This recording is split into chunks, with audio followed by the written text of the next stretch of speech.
प्यारे बच्चों, आपका दिन मंगलमय हो। अगर आप नए हैं तो चैनल को सब्सक्राइब कर लें। आज हम करेंगे कार्यालय लेखन और प्रक्रिया पाठ का अगला पार्ट। अभी तक हमने पढ़ा टिप्पणी क्या होती है, आनुषंगिक टिप्पणी क्या होती है और सरकारी पत्र क्या होते हैं, उसके नियम और उसके उदाहरण पढ़े हमने। अब हम पढ़ेंगे अनुस्मारक के बारे में। उधर अपने पत्र का कोई जवाब न पाकर मुंबई केंद्र के निदेशक राकेश कुमार जी चिंता में पड़ गए। उन्होंने महानिदेशालय को अपनी पहली चिट्ठी की याद दिलाने के लिए समन पत्र या अनुस्मारक भेजा, जो इस प्रकार था। समन पत्र या अनुस्मारक का नाम है अंग्रेजी में रिमाइंडर कहा जाता है। परिभाषा बनेगी, जब हम कोई पत्र भेजते हैं किसी विभाग में और उसका उत्तर नहीं मिलता है तो उसे याद दिलाने के लिए जो पत्र लिखा जाता है उसे कहते हैं रिमाइंडर। अनुस्मारक का उदाहरण है, हमारी जो अनुस्मारक लिखने की जो प्रक्रिया है वैसी ही है जैसे सरकारी पत्र लिखा जाता है। पहले आएगा कार्यालय का नाम, अखिल भारतीय साहित्य एवं संस्कृति संस्थान, क्षेत्रीय कार्यालय मुंबई। फाइल संख्या लिखेंगे, स्थान का नाम वा 5/2005 372, संख्या ये होगी फाइल संख्या। फिर उसके बाद इसकी बिल्कुल सामने मुंबई 26 अप्रैल 2005। सेवा में महानिदेशक अखिल भारतीय साहित्य एवं संस्कृति संस्थान, तिलक मार्ग, नई दिल्ली 110001। विषय मोबाइल फोन पर होने वाले व्यय यानी खर्चे के लिए निर्धारित सीमा। महोदय, कृपया उपयुक्त विषय पर कार्यालय द्वारा भेजे गए संख्यक पत्र का समन करें जो 15 मार्च 2005 को भेजा गया था। निवेदन है कि मोबाइल फोन की मासिक व्यय सीमा को बढ़ाने संबंधी इस कार्यालय के अनुरोध पर विचार कर कृपया आवश्यक स्वीकृति जारी की जाए। फिर आएगा बहुधीय राकेश कुमार निदेशक, उनके हस्ताक्षर होंगे। तो इस प्रकार से ये अनुस्मारक लिखा जाएगा।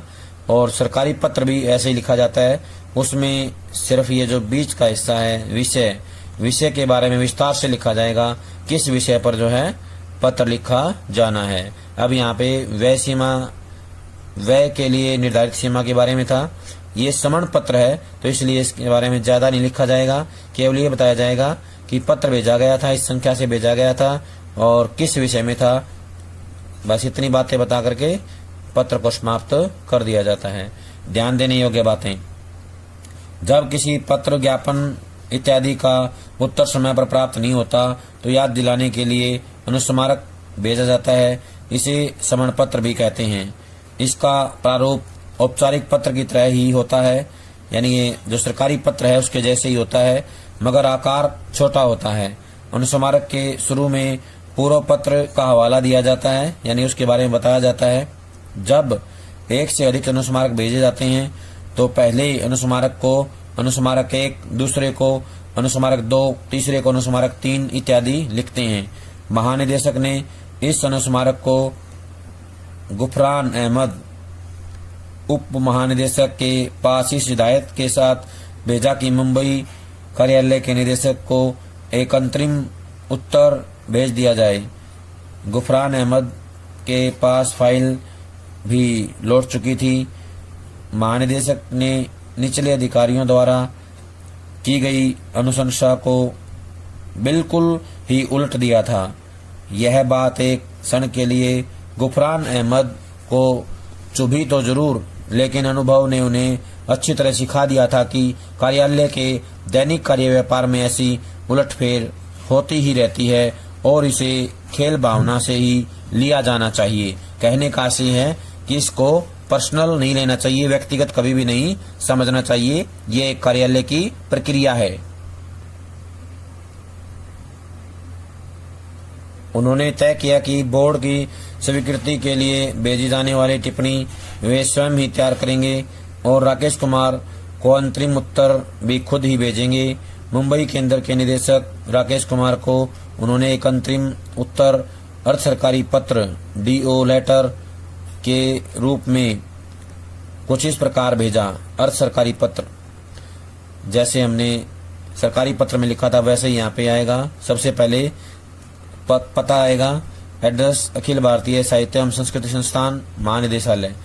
फिर फाइल संख्या आएगी, फाइल संख्या जैसे पहले बनाई है वैसे ही बनानी है, 3/2/2005। उसके बाद सामने नई दिल्ली 4 मई 2005। गुफरान अहमद उपनिदेशक, ये उसका एड्रेस है। प्रिय श्री कुमार, कृपया 15 मार्च 2005 को 5 और 26 अप्रैल 2005 को भेजे गए अपने पत्रों का समन करें जो मोबाइल फोन पर किए गए या किए जाने वाले मासिक व्यय की सीमा बढ़ाने के बारे में थे। आपके अनुरोध पर कार्रवाई की जा रही है। चूंकि व्यय सीमा में बढ़ोतरी के लिए बोर्ड की अनुमति आवश्यक है, अतः हम इस मसले को बोर्ड की अगली बैठक में प्रस्तुत करेंगे। इस मसले पर बोर्ड के निर्णय से हम आपको अवगत करा देंगे। शुभकामनाओं सहित। इसके बाद आएगा निदेशक श्री राकेश कुमार, दूरदर्शन केंद्र मुंबई। इधर आएगा आपका गुरफान अहमद और उनके हस्ताक्षर। ध्यान देने योग्य बातें, औपचारिक पत्र के विपरीत अर्ध सरकारी पत्र में अनौपचारिकता का पुट होता है, अनौपचारिक बातें होती हैं। इसमें एक मैत्री भाव होता है, मित्रता का भाव होता है। अर्ध सरकारी पत्र तब लिखे जाते हैं जब लिखने वाला अधिकारी संबंधित अधिकारी को व्यक्तिगत स्तर पर जानता हो, यानी अच्छे से जानता हो, तब ये लिखा जाता है। इस प्रकार का पत्र ऐसी स्थिति में लिखा जाता है जब किसी खास मसले पर संबोधित अधिकारी का ध्यान व्यक्तिगत रूप से आकर्षित कराया जाता है या उसका व्यक्तिगत परामर्श लिया जाता है। प्रारूप में बाईं ओर शीर्ष पर प्रेषक का नाम होता है, इसके नीचे उसका पदनाम होता है। असरकारी पत्र के लिए अमूमन यानी कि आमतौर पर कार्यालय के लेटर हेड का प्रयोग होता है अगर उपलब्ध हो। पत्र के प्रारंभ में संबोधन के रूप में महोदय या प्रिय महोदय का प्रयोग नहीं होता। ऐसे पत्र में आमतौर पर प्रयोग किया जाने वाला संबोधन प्रिय श्री या प्रियवर श्री हो सकता है। पत्र के अंत में अधोलेख के रूप में दाहिनी ओर भवदीय के स्थान पर आपका का प्रयोग किया जाता है। अंत में बाईं ओर संबोधित अधिकारी का नाम, पदनाम और पूरा पता दिया जाता है। गुफरान अहमद की अगली जवाबदेही इस मसले को बोर्ड के समक्ष रखने की थी। उन्होंने पूरी फाइल को विस्तार से पढ़ा और बोर्ड के विचारार्थ एक विस्तृत टिप्पणी तैयार की जिसमें पूरे मसले की पृष्ठभूमि और निदेशक के अनुरोध के औचित्य का विश्लेषण था और अंत में यह सिफारिश की गई थी कि मुंबई केंद्र के लिए सीमा बढ़ा दी जाए। टिप्पणी इस प्रकार थी। टिप्पणी अखिल भारतीय साहित्य एवं संस्कृति बोर्ड की 55वीं बैठक के विचारार्थ प्रस्तुत टिप्पणी। विषय मोबाइल फोन के लिए निर्धारित व्यय सीमा। बोर्ड ने 12 नवंबर 2004 को हुई अपनी 43वीं बैठक में निर्णय लिया था कि विभिन्न क्षेत्रीय कार्यालयों के निदेशकों को कार्यालय द्वारा प्रदान मोबाइल फोन पर किए जाने वाले खर्च की सीमा 2000 रुपये प्रति माह हो। बैठक के कार्यवृत्त का संबंधित अंश संलग्न है। बोर्ड के निर्णय का पालन करते हुए महानिदेशालय ने इस संबंध में 23 नवंबर 2004 को एक परिपत्र जारी किया था जिसकी एक प्रति संलग्न है। संस्थान के मुंबई स्थित क्षेत्रीय कार्यालय में ऐसा महसूस किया जा रहा है कि यह सीमा कार्यालय के दक्ष, सुचारू और प्रभावी संचालन में बाधक बन रही है, यानी कि रुकावट बन रही है। निदेशक ने सूचित किया है कि कार्यालय की गतिविधियों में निरंतर वृद्धि हुई है जिसकी वजह से निदेशक को मोबाइल फोन का अत्यधिक प्रयोग करना पड़ रहा है। उन्हें विभिन्न विशेषज्ञों, कलाकारों, साहित्यकारों, संगीतकारों, प्रायोजकों, वरिष्ठ अधिकारियों, सहकर्मियों और अन्य कर्मियों के साथ निरंतर संपर्क में रहना पड़ता है। कार्यालय की गतिविधियों में जो बढ़ोतरी हुई है उससे कार्यालय का राजस्व भी बढ़ा है। ऐसे में यह आवश्यक प्रतीत होता है कि केंद्र के अनुरोध को स्वीकार करते हुए उनकी मासिक व्यय सीमा 2000 रुपये से बढ़ाकर 6,000 रुपये कर दी जाए। बोर्ड के विचारार्थ प्रस्तुत। ध्यान देने की बातें, यह आप अपने स्वरूप में आरंभिक या मुख्य टिप्पणी से काफी मिलती है, यानी जैसे शुरुआत में टिप्पणी लिखी थी उसके जैसी ही होती है। चूंकि यह टिप्पणी फाइल के ऊपर लिखकर स्वतंत्र रूप से भेजी जाती है, अतः इसके लिए यह आवश्यक हो जाता है कि यह अपने आप में संपूर्ण हो और केवल इस पर टिप्पणी को पढ़ लेने भर से पूरा मसला समझ में आ जाए। यदि आवश्यक हो तो संदर्भ के लिए किसी पिछली टिप्पणी, पत्र, ज्ञापन इत्यादि का संलग्नक के रूप में टिप्पणी के साथ लगाया जा सकता है। बोर्ड के पास भेजी जाने वाली स्वतः स्पष्ट टिप्पणी किसी मसले पर बोर्ड की स्वीकृति प्राप्त करने के लिए होती है। इसके लिए प्रारंभ में मसले की पृष्ठभूमि दी जाती है और उसके विभिन्न पहलुओं का विवेचन किया जाता है। इसके बाद स्वीकृति क्यों दी जानी चाहिए उसके समर्थन में तर्क दिए जाते हैं। अंत में स्वीकृति प्रदान किए जाने का अनुरोध होता है। श्री गुफरान अहमद ने बोर्ड को भेजी जाने वाली टिप्पणी के मसौदे को महानिदेशक के पास स्वीकृति के लिए भेजा। स्वीकृति मिलते ही यह टिप्पणी बोर्ड के सचिव श्री विष्णु सहाय के पास इस अनुरोध के साथ भेजी गई या भेज दी गई कि इसे बोर्ड की 55वीं बैठक के समक्ष स्वीकृति के लिए प्रस्तुत कर दिया जाए, जो 17 मई 2005 को निर्धारित है। श्री सहाय को जब यह अनुरोध मिला तो वे 17 मई को होने वाली बैठक की कार्यसूची बना रहे थे। उन्होंने इस मुद्दे को भी कार्यसूची में शामिल कर लिया। कार्यसूची को बोलते हैं एजेंडा। कार्यसूची को अंग्रेजी में एजेंडा कहा जाता है, इसे मुद्दा भी कहते हैं। वो इस प्रकार थी। कार्यसूची का उदाहरण है ये। कार्यसूची में पहले आएगा एड्रेस, किस जगह से आई है, संस्थान क्या है उसका। अखिल भारतीय साहित्य एवं संस्कृति बोर्ड की 55वीं बैठक की कार्यसूची। 54वीं बैठक के कार्यवृत्त की संपुष्टि। पिछली बैठकों के लिए किए गए निर्णयों के अनुपालन की समीक्षा। लेखकों, कलाकारों और विशेषज्ञों को दिए जाने वाले पारिश्रमिक की समीक्षा। संस्थान द्वारा आयोजित कार्यक्रमों की गुणवत्ता बढ़ाए जाने संबंधी प्रतिवेदन पर चर्चा। मोबाइल फोन पर होने वाले मासिक व्यय पर लगाई गई सीमा की समीक्षा। अध्यक्ष की अनुमति से किसी भी अन्य विषय पर विमर्श। इस प्रकार हम कार्यसूची तैयार करते हैं। बोर्ड की बैठक अपनी निर्धारित तिथि यानी 17 मई 2005 को संपन्न हो गई। यह बोर्ड एक शीर्ष संगठन था जिसका काम अखिल भारतीय साहित्य एवं संस्कृति संगठन के कामकाज पर निगरानी रखना और इसके लिए आवश्यक नीतियां तय करना था। इस बोर्ड में संस्थान के उच्च अधिकारियों के अलावा बाहरी सदस्य भी थे जो अपने अपने क्षेत्र या क्षेत्रों के जाने माने लोग थे। इन्होंने पूरे मसले पर जमकर चर्चा की और हर पक्ष को अच्छी तरह जांचा परखा और बैठक की समाप्ति के बाद बोर्ड के सचिव श्री विष्णु सहाय ने बैठक का कार्यवृत्त तैयार किया, जो इस प्रकार था। कार्यवृत्त को बोलते हैं मिनट्स। क्या बोलते हैं? मिनट्स। इसमें भी जैसे हमने शुरू में लिखा था कार्यसूची में एड्रेस आएगा। इसमें यह बताया जाएगा कि पूरी जो बैठक चली उसमें क्या निर्णय लिए गए, उसमें कौन कौन अधिकारी मौजूद थे। दिनांक 17 मई 2005 को आयोजित अखिल भारतीय साहित्य एवं संस्कृति बोर्ड की 55वीं बैठक का कार्यवृत्त। अखिल भारतीय साहित्य एवं संस्कृति बोर्ड की 55वीं बैठक बोर्ड मुख्यालय के समिति कक्ष में दिनांक 17 मई 2005 को संपन्न हुई। बैठक की अध्यक्षता बोर्ड के अध्यक्ष श्री नरेंद्र देसाई ने की। बैठक में भाग लेने वाले माननीय सदस्यों की सूची इस प्रकार है। इसमें जितने भी सदस्य आए थे उनके पद और नाम के साथ इसमें लिखना है। सभी के नाम लिखे जाएंगे और उनके पद भी लिखे जाते हैं।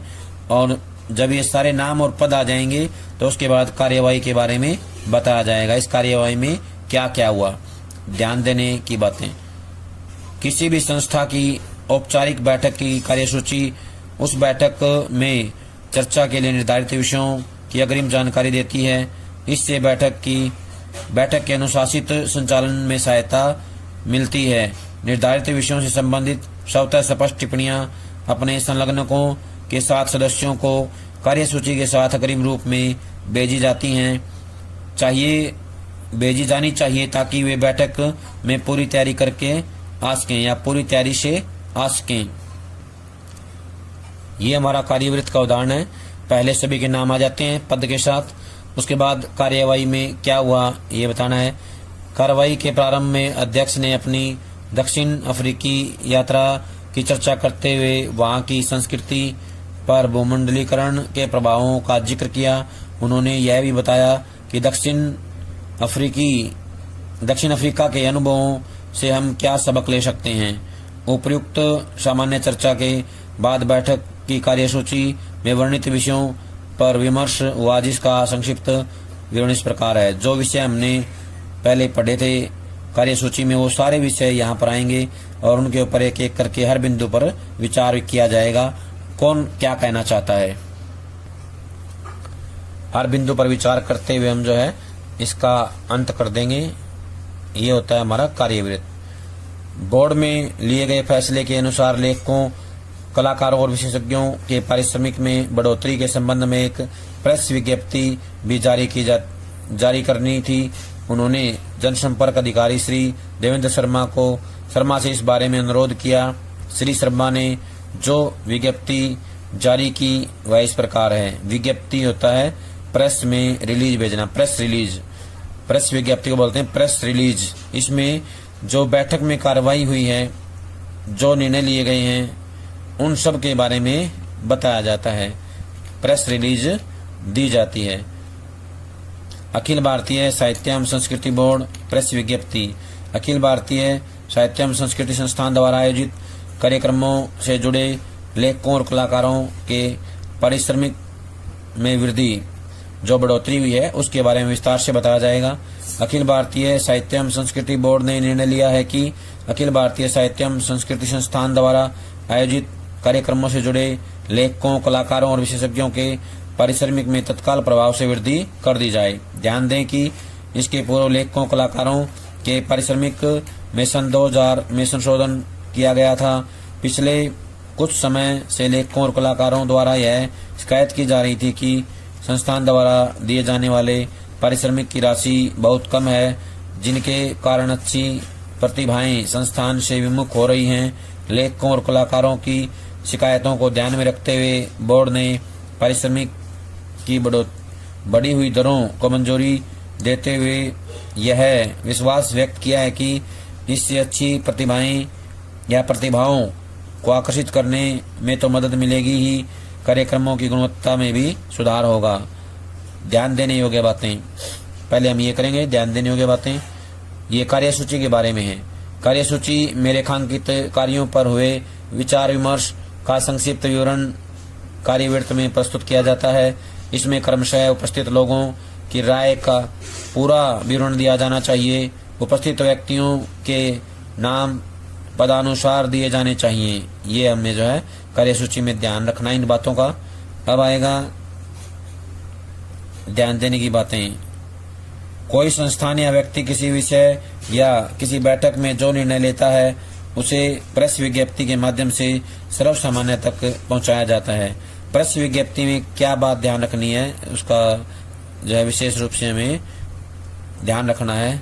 वो बात है कि निर्णय किसी भी संस्थान या व्यक्ति किसी विषय या बैठक में जो निर्णय लेता है किसी भी विषय पर, वो जन सामान्य तक पहुंचाने के लिए प्रयास करता है। उसका माध्यम है प्रेस विज्ञप्ति। प्रेस विज्ञप्ति के माध्यम से जो है सर्वसामान्य तक अपने विचार या राय जो है, निर्णय जो है लोगों तक पहुंचाता है। निर्णय में विलंब का कारण और उससे होने वाले लाभ के बारे में भी जानकारी दी जाती है। ये होती है प्रेस विज्ञप्ति। हम प्रेस विज्ञप्ति के चक्कर में मुख्य कथानक से हट गए हैं, आइए वापस लौटें। वैसे अब पटाक्षेप ही शेष है, यानी अंत ही शेष है, और यह काम गुफरान अहमद जी को सौंपा गया है।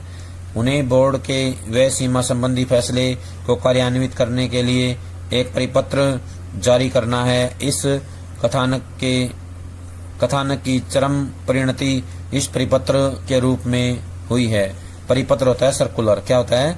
सर्कुलर। इसको गस्ती पत्र भी कहा जाता है। परिपत्र का दूसरा नाम है गस्ती पत्र, इसे सर्कुलर भी कहते हैं। परिपत्र कैसे लिखा जाएगा देखें।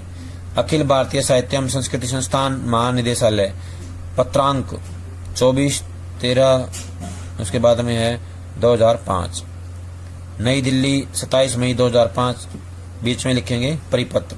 विषय मोबाइल फोन पर होने वाले व्यय के लिए निर्धारित सीमा। महानिदेशालय ने उपयुक्त विषय पर दिनांक 23 नवंबर 2004 को एक समसामयिक परिपत्र जारी किया था। उपयुक्त परिपत्र द्वारा मोबाइल फोन पर होने वाले व्यय की सीमा 2000 रुपये प्रति माह निर्धारित की गई थी। अखिल भारतीय साहित्य एवं संस्कृति बोर्ड द्वारा इस सीमा पर पुनर्विचार किया गया। तदनुसार उपयुक्त परिपत्र में आंशिक शोधन करते हुए यह निर्णय लिया गया कि मुंबई क्षेत्रीय कार्यालय के लिए यह सीमा 6000 रुपये प्रति माह होगी। उपयुक्त परिपत्र के अन्य प्रावधान पूर्ववत रहेंगे। यह निर्णय तत्काल प्रभाव से लागू होगा। गुरफान अहमद उसके हस्ताक्षर होंगे। ध्यान देने की बातें। बैठक में लिए गए निर्णय या महत्वपूर्ण निर्णयों को कार्यान्वित करने के लिए परिपत्र जारी किया जाता है। जिस मुद्दे को लेकर पहला परिपत्र जारी किया जाता है उस मुद्दे पर होने वाला फैसला भी परिपत्र के रूप में जारी किया जाता है, जिसमें निर्णय को कार्यान्वित किए जाने का निर्देश दिया जाता है या निर्देश दिए होते हैं। प्यारे बच्चों, ये था हमारा पाठ कार्यालय लेखन सभी इसको और अच्छे समझ करके प्रक्रिया। लिखकर याद करें। सभी इसको अच्छे से पढ़ेंगे, समझेंगे।